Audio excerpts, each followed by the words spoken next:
You're listening to the SClubBeat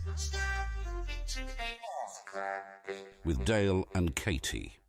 Hi everybody, it's Dale. And Katey. And welcome back to the SClubBeat. Today we are here to celebrate something very special. Do you know what we're ready for, Katey?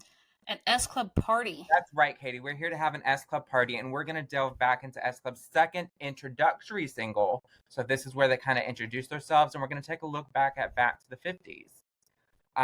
So for our second episode, we have a very special guest all the way from Tennessee. We have Ryan McFadden. So, Katey, do you have anything before Ryan comes in that you want to say? An S-Club party and back to the 50s-ish to introduce? No? No, you never have anything to say. I love that so much. All right. I never do. Put me on the spot. Like, geez. It's fine. We'll figure this out, Katey. So, without further ado, hi, Ryan. Hello, friend.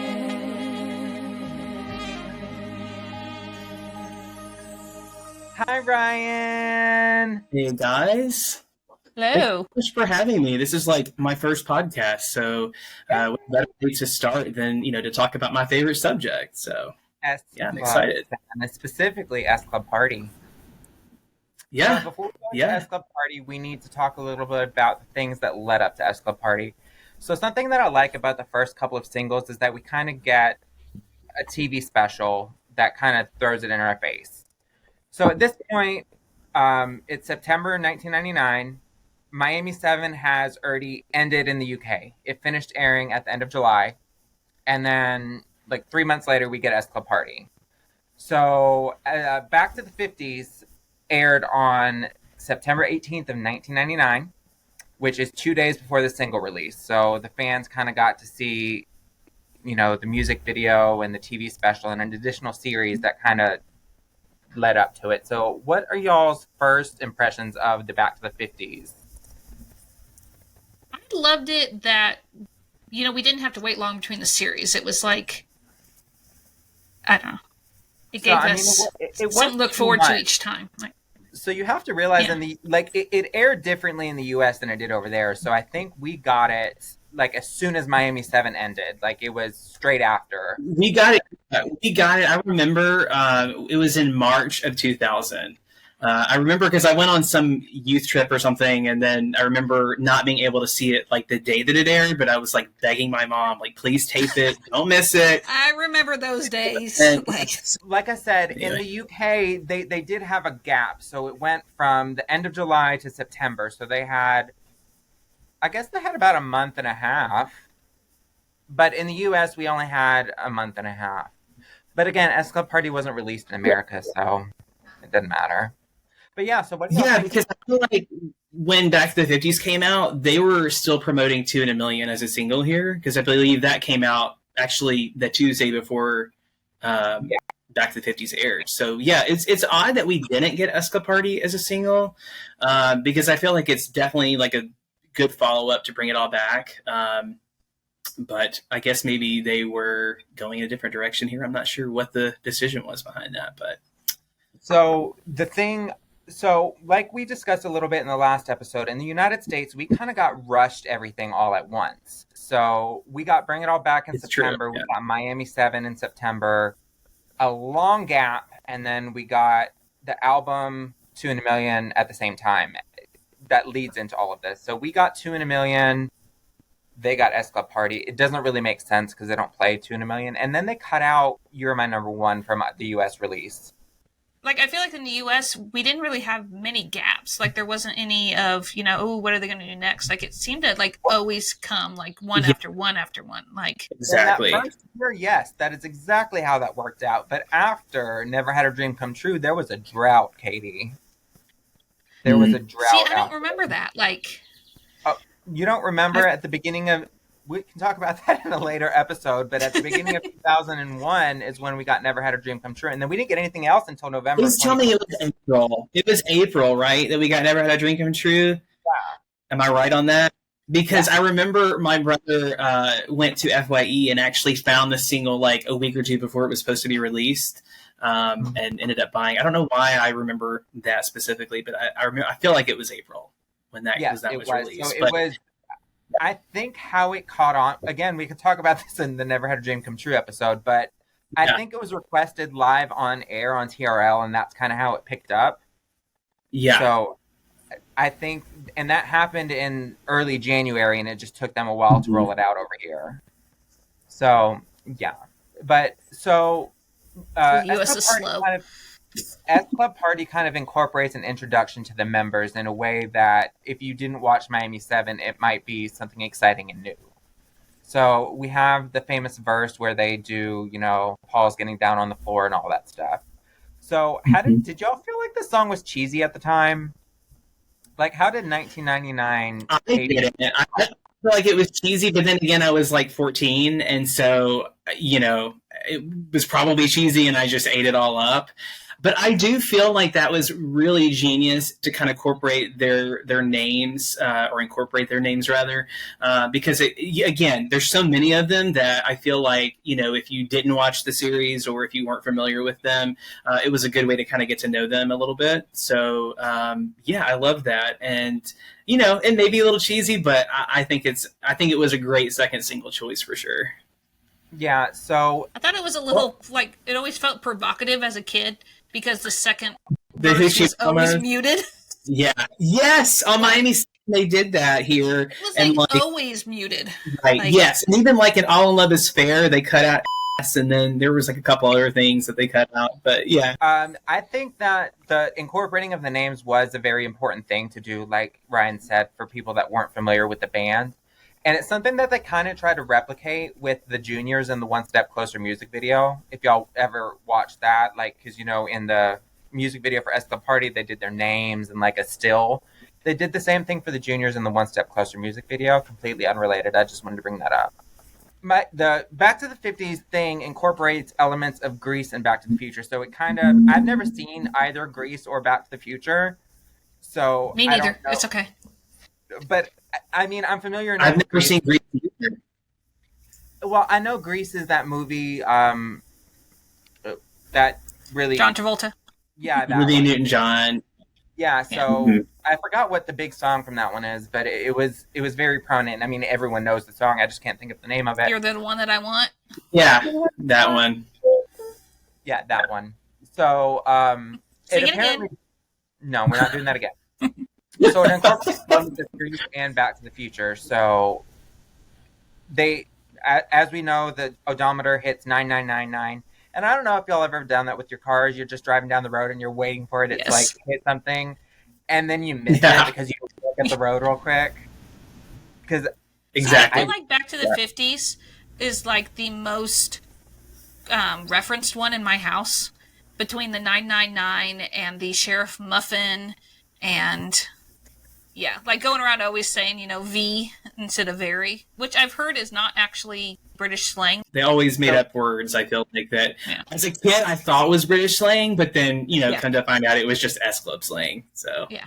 Or even bowling. Every time I go bowling, I'm reminded of Back to the 50s. Yes, same. Yep. Well, I don't go bowling. It makes me sad. But so there's something that I want to keep track of here, because a reoccurring element in the S-Club series throughout their career, they always end up in jail. There's 3 or 4 episodes where they end up in jail, or variations. There's a psychic, or they time travel. Those are reoccurring themes throughout the thing. In Back to the 50s, they were arrested. That was the first arrest of S-Club, was Back to the 50s, because I remember Rachel in the red pants and the black top. Yes. So, yeah. I just watched it again for the first time yesterday. It had been a while, so it was kind of nice to go back and revisit that. So you can confirm she was in the black jeans and the red top. Yeah. Okay, fantastic. So I'm thinking of the picture of her, because that's where she was on the tractor, in the photo shoot. There's a photo shoot with her in this. Anyway, not important. Okay, so does anyone else have anything to say about Back to the 50s before we move on to the next topic? I love that it incorporated oldie songs too. Yeah, so there were a lot of old school songs that were played in it, and I think it's one of the only S-Club things that features other songs prominently. So We have Venus by Frankie Avalon. We have A Teenager in Love by Dion and the Belmonts. That'll Be the Day by Buddy Holly, which that'll be the day. Anyway, Lollipop by the Cornettes. Yeah. Crondettes. Yeah. Anyway, Love that. Great Balls Fire. There's just a bunch of them. There's a bunch of very prominent songs. They do Tears on My Pillow, which was later covered by the S Club Juniors. Covered. Yeah, I just love the lollipop scene. Like, Tina makes me laugh when she does her last jump and then sees the cop. Yeah. Like, her look on her face is so shocked that just always makes me... Like, I watched that scene over just to see, like, how everybody jumped and, like, everybody's reaction. Like, you got to watch it over and over just to get through everybody, but... Is that right before they got arrested? That's probably my favorite. So it was released 2 days after Back to the 50's, and it has the B-sides Viva La Fiesta and Our Time Has Come. So at this point, we do not have the album. So we have all of Miami 7 aired. We have Back to the 50's. And we randomly have S Club Party and Viva La Fiesta. And Our Time Has Come. And that's all the S Club music that we have out into the world. Along with, obviously, So Right and Hello Friend. Speaking of So Right, Katey, we have that poll from last week. What? I think I forgot about that poll. So... Yeah. So last week we had a long, lengthy discussion about So Right, the B-side from Bring It All Back. And in it, McKay was like, he was thinking that it was butt to butt. And it is not butt to butt, Katey. And the fans of World of S Club... I didn't say it was butt to butt. You didn't, but you said the cheeks kissing on the cheek. Cheek, yes. Yeah. So like that is kissing. not... Yes. what the fans of World of S Club, and I in no way influenced this poll whatsoever. It was a completely independent poll on the World of S Club, and the fans unanimously agreed. Unanimously agreed that unanimous is not the word. No, it is unanimous. It was not unanimous. Oh, yeah, you're right. It's not unanimous. But unanimous is all the votes. All the votes, yes. So majority of fans agree. There you go. Fans. It is just people being cheek to cheek with people. Okay. So I think I voted. Honestly, I can't even remember what I picked, but I feel like that's what I assumed that the song meant. Yeah, so McKay was completely wrong. So McKay, if you're listening to this, you were wrong, according to the World of S Club fans. So we don't... And according to Dale. No, I had nothing to do with the poll. I just put the poll online. That's all I did. I am just a moderator of the poll, Katey. How dare you accuse me of fixing the poll? How dare you? Because I know you. Anyway, so this one, like Bring It All Back, was released on a 2 CD set. So we got CD1 and we got CD2. So CD1 had Viva La Fiesta and Our Time Has Come on it. So do y'all have any opinions on Viva La Fiesta or Our Time Has Come? I love Viva La Fiesta. Yeah, I feel like it's like even though it wasn't like a single and even, started off as a B-side, I still feel like it's that classic, S Club song, It is. Especially with like the performance of Back to the 50's. Yeah. Yeah. So according to... More with the tour, like it gets big. Yeah, exactly. So according to the Wikipedia, in which I, again, did not edit, Our Time Has Come was written as the same time as Bring It All Back and was produced by the same producer, and it was a contender to be the debut single. In the last episode, I did say that So Right was a contender to be the first single, but I believe I had it confused for Our Time Has Come. So I will admit to the SClubBeat listeners, and this will not be posted anywhere else, that I was wrong about something. And I apologize. Fake fan. Fake fan. So y'all can make an audio clip of this and just post it on the internet and expose me for being a fake fan, I guess. So according to the Wikipedia, again, this was a contrast. So Bring It All Back was written from a girl's perspective. It's a very girl-driven song. And Our Time Has Come is more of a boy-driven song. So they're saying that these two songs were written in contrast to each other, but they give the same message. And I think there's not many songs in the early years where we hear all 7 members on a song. So correct me if I'm wrong, but Reach had a lot, but not as Rachel, many. Rachel is in Reach, right? So, and neither is Tina and Hannah. Yeah, so But I mean, you had Hit 4. That's a pretty big number. Is it? Because there's 7. There's 7, Katey. It's I don't majority, not unanimous. It's majority. I mean, but in like later albums, like on Sunshine, we have "It's All Right," where we have all of them. Or on Seeing Double, we have. Do we have any on Seeing Double? I know we have "Say Goodbye." So the first and last. Do we have all of them on "It's All Right"? What about Who Do You Think You Are? I feel like there was a lot on that one. I don't think Bradley has one, does he? Paul. And Who Do You Think You Are? Is Yeah, Bradley he's super ready for change. It has like a little like bridge or something that he does in that one, I feel like, but again. Oh no, Bradley and John are first. Yeah. Bradley and John are first, then Tina and Hannah are the second I have verse. this convenient thing called SClub.org, which is World of S Club, that has color-coded lyrics that I'm presently going to go look at because I don't remember off the top of my head. So, not at all There he goes with the self-promotion. self-promotion. Not doing that. So, John so it is John and Bradley in the first verse. Katey, you are correct. Thank you. So, this is twice. True and that fan. I was wrong. Are you a true fan? Are you? I am. So, yes, Our Time Has Come. I think it is a good song. We did get this in Miami 7. They did not perform it in Miami 7, did they? Did they? I don't think so. I don't think that one was performed until like SClub Party Live, because I remember when I bought the actual single, we had just like moved to Middle Tennessee, and like there was a Tower Records close by, and it was like the first time I'd ever been to Tower Records, and it was huge, and I was like, oh my gosh, this is amazing. But I remember them having the SClub Party CD1 single, and I was ecstatic. I probably embarrassed myself, like jumping up and down, screaming. I was so happy. But it really wasn't until then that I actually heard Our Time Has Come for the first time. So I don't think it was in the show. I don't even think they played it in the background or anything. Yeah. So The first time I heard it was SClub Party Live, which so on Wikipedia I was not a fan. Huh? So on Wikipedia, it does specifically say Our Time Has Come was one of 3 songs from the band's debut era to not be performed in Miami 7. So I answered my own question with a Wikipedia search. Yeah. So, but I was not a fan of that on the tour, though. The Our Time Has Come. It just didn't have the upbeat that... Yeah, I see what you're saying. But it was their first tour, so they didn't really... Well, no, It was 2001, so they had 2.5 albums at that point. Yeah, because they started. They sang that it was something that they included on the tour, just because it was a B-side and it wasn't really, well known. Maybe to the fans it would have been, but yeah.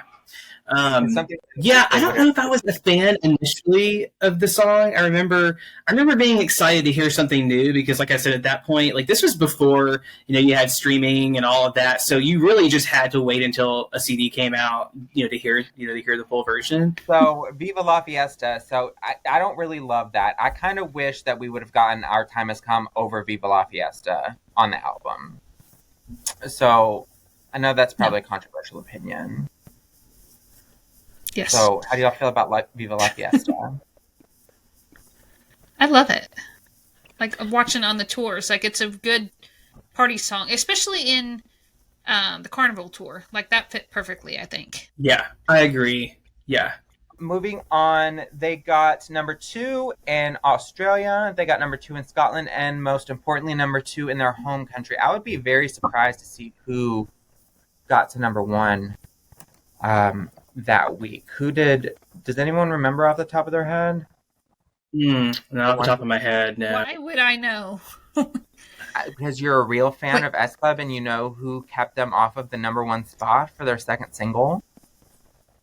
Do you remember I didn't know about the year-end charts and all that stuff? We had that discussion last episode. This is just the charts, Katey. This has nothing to do with the year-end. Right. I'm not in it, so what am I care? What am I? All that. So the only thing I know. The song that beat S Club to number 1 the week of the S Club Party release. So it was S Club Party was number 2 weeks in a row, and the number 1 song was "Blue in Abu Dida Buja" by Eiffel 65. So I remember Not that song. Yeah, that song was like everywhere at the time, even here. And now it's back. Yeah. now it's They're back. doing a lot with music now, like sampling stuff that was like popular, back in the day. I don't know. The year-end chart, which Katey knows nothing about. Right. In England, the UK, they were the 60th best-selling single in the UK. So you have to keep in mind this is over a 4-month period. So from September to December, they were the 60th best-selling single. So good for them. And in Australia, they were the 38th best-selling single. So do y'all have any comments on the year-end charts for S Club? Well, I mean, technically they had to go up against themselves, didn't they? Because they had to bring it all back into 2 in a million. So they had 3 on the chart. Well, I think, and I could be wrong, I don't want to get ahead of myself, but, well, yeah, so S Club Party did beat 2 in a million, but 2 in a million only had like a month to chart, so we can't be too hard on that. Yeah, since it came in December, right? Yeah, so, Yeah. but 2 in a million got to number 83, so they were number 11 with Bring It All Back, they're number 60 with S Club Party, and number 83 with 2 in a million. I don't think that's too bad for a new band. Yeah. Yeah. So, not everyone has that. I don't have any year-end selling singles, So good for them. And the last thing we're going to talk about, and I am not going to say anything, so I will let you two discuss the S Club United version of S Club Party, and I will remain here silent on mute, and I will laugh amongst myself. So, Katey, take it away. I didn't listen to it. Never listened to it though. Like you've listened to it before, right? I don't think Katey has ever. I don't think so. So, Katey, I'm going to tell you. Ryan, you tell us about Yeah. it. You tell us about S Club Party United.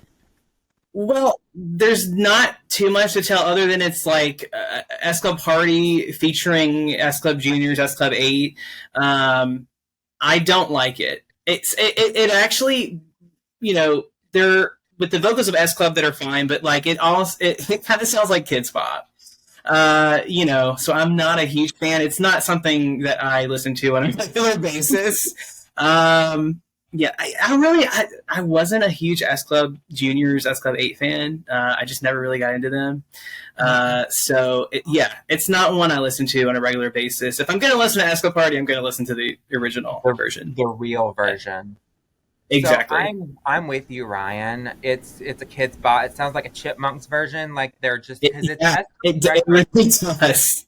Because it's S Club's regular vocals. Like S Club did not re-record it. They just took the 1999 studio version and had the juniors do some ad libs, and then they completely took out the section, where they introduce themselves, and they just do the yayo part or something like the yeah. It's just like that part. Yeah, and it's not Hannah that does that. I don't know which one. It's one of the juniors that does that part. It's embarrassing, Katey. We're saving you from having to listen to this song. They have high hopes for it anyways, so I mean. Are you like an S Club Juniors fan? Like, did you like them, Katey? I do have the first single. And I believe like you're like a fan or not, because if you're like a fan of them and you're a fan of S Club, I mean, you might enjoy it, but it's not. Yeah, it's not something I. No, once S Club ended, I moved on. Or not moved on. I stayed with S Club, but I mean, nah. And Dale, what was that even on? Was it on a single, like an S Club 8 single or something? It wasn't on their album. It was on the Fool No More single. So this is after they rebranded to S Club 8.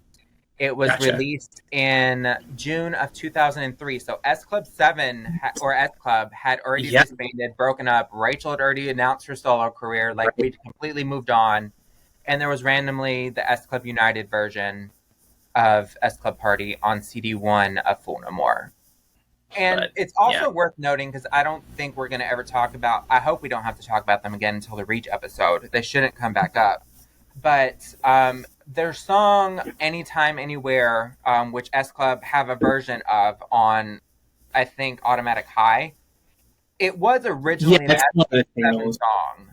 Like, they recorded it for their debut album, and it just went unreleased until the juniors again butchered it.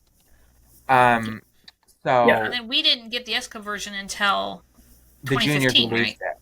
No, it came out with the Automatic High. So the S they Club released version. It was on the single, yeah. The S Club version was on their single, yeah. Okay. Yeah, so it was on CD1 of Automatic High. So they did Automatic High, their version of Anytime Anywhere, and then the S Club version of Anytime Anywhere.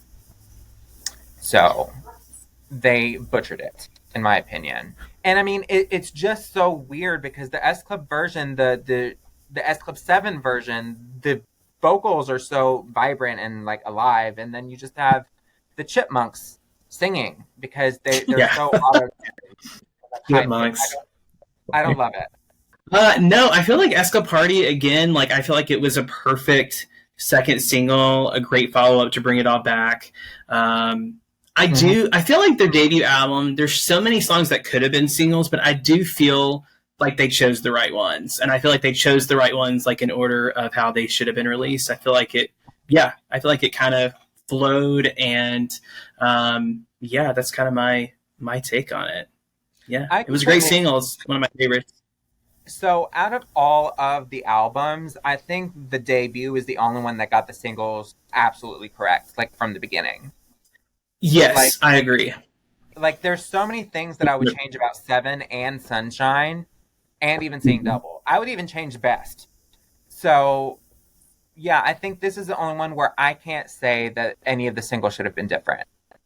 Yeah.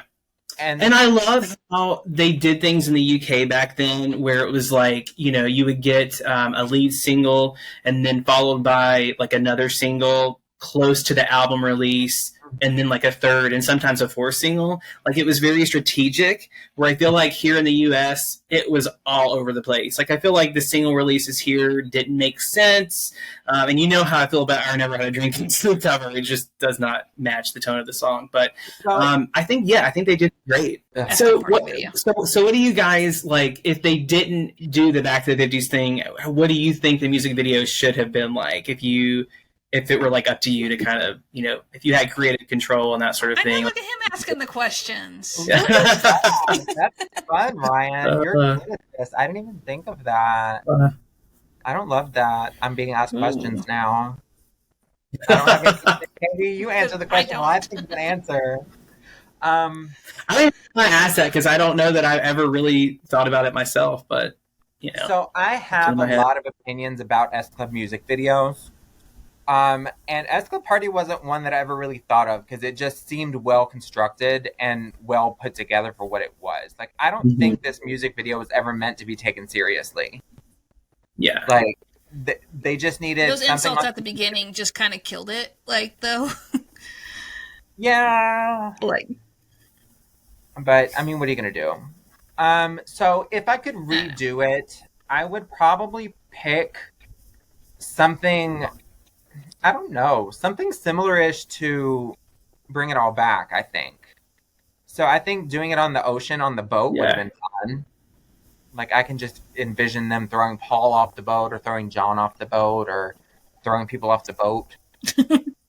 And then they can jump off the top of the boat and make the S. Yeah, it's. I think it would be fun. Yeah, or like a party on the beach type thing, yeah. They already did that for Bring It All Back. True. Yeah. Yeah, they need a yacht in the middle of the ocean, and there's your S Club Party music and video. then jumping, and then they could do the S in like water. I think it would be cool. Kind of like. Well, that's the whole thing. Like with like the music video, like I feel like it is iconic. Just the whole, S, jumping up and then like doing that. I feel like that's definitely like when people think of that video, like that's what they remember, or at least for me, that's what I think about when I think about that video. I do want to ask this question to I was going to say the three of you because I'm looking at all of y'all on the screen, but I didn't realize I'm one of the three. So I'm going to ask the two of you, and I'll answer on my behalf. Did y'all spend time jumping off of a bed or jumping off of an object, writing S in there? Yeah? You have to do it backwards. I didn't do it on my bed, but I had a trampoline, and so I did it on the trampoline. all the time. Lucky. Yeah. So lucky. Yeah. Yeah. You have to remember to do it backwards. Exactly. Yeah. It'd been fun, like back then, if we had all the technology that we You did have. it upside down. Because I definitely would have made it more creative, and yeah, it was fun. All right, so I think Okay. that's all we have for our second episode. Thank you so much for joining us, Ryan. Yes, thank you guys for having me. I enjoyed it. Would love to come back sometime. So We will Yeah. definitely have you Yeah. because we have limited guests lined up. Thank you. So it's fine. And we're Um, kicking Dale off, too. Yeah, I forgot I've been fired from the podcast. Did you have anything that you wanted to add, Katie, before we hop off? No. No? All right. So thank you all No. so much for listening to the SClubBeat. If you want to follow Ryan, what's your Instagram, Ryan? Yeah, it is RT and then my last name McFadden. McFadden. Kind of like, Brian McFadden, the Westlife singer, but anyway, yeah. RT Anyway, McFadden. So y'all can follow us on the SClubBeat at the SClubBeat on all major socials, and you can follow, of course, World of S Club. And Katie, do you want to promote anything? No? I am on Twitter, Instagram, and Facebook as Katie Carmen. Katie _ Carmen. Katie _ Carmen. And of course, she is on the World of S Club Discord, so feel free to hop in and say hello. We appreciate hate mail and people counting incorrectly in the Let's Count to a Million thread. So, Not me. yeah. Not Katie. She only That counts wasn't me. I don't know what you're talking chronologically. about. She only counts chronologically. Don't worry about it. But anyway, we'll see y'all next week where we discuss. We haven't decided what we're discussing yet. Katie's going to decide, but it's either We're going going to do 2 in a million. We're going to do We are doing 2 in a million. Your my number one / boyfriends and birthdays. And in boyfriends and Yes. birthdays, we get a special peek at the second album. Isn't that fun? That's so fun. Oh, yeah, we do. Yeah, we get Reach, which isn't released until April of the following year, but that's something that we will talk about apparently next week. So until then, y'all have a great night, a great day. Stream S Club Party. Don't stream the S Club United version. Okay, bye. No, definitely not. You're listening to the SClubBeat with Dale and Katey.